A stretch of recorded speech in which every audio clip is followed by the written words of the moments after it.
ಧರ್ಮ ಪ್ರಚಾರದ ಸ್ವಾತಂತ್ರ್ಯಕ್ಕೆ ಅಡ್ಡಿಯಾದಾಗ, ಮಾನವ ಹಕ್ಕುಗಳನ್ನು ತಡೆದಾಗ, ಆಕ್ರಮಣಕಾರಿಗಳ ವಿರುದ್ಧವಾಗಿತ್ತು ಬದರ್.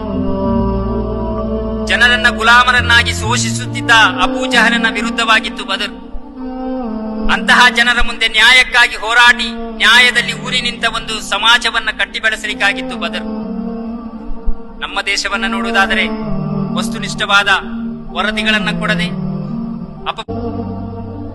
ಫ್ಯಾಸಿಸಮನ ಅಟ್ಟಹಾಸದ ವಿರುದ್ಧ ಜನಪರ ಹೋರಾಟವಾಗಿದೆ ಬದರ್. ರಾಜಕೀಯ ಅರಾಜಕತ್ವ ಮತ್ತು ಕಾರ್ಪೊರೇಟೀಕರಣದ ವಿರುದ್ಧವಾಗಿದೆ ನಮ್ಮ ಈ ಬದರ್.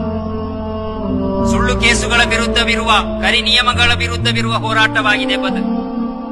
ಅಧಿಕಾರದ ಭಾಗಿದಾರಿಕೆಗಿರುವ ಬ್ಯಾಲೆಟ್ ಹೋರಾಟವಾಗಿದೆ ಬದರ್. ಶಿಕ್ಷಣದ ಸಬಲೀಕರಣ, ಆರ್ಥಿಕ ಸಬಲೀಕರಣವಾಗಿದೆ ಬದರ್.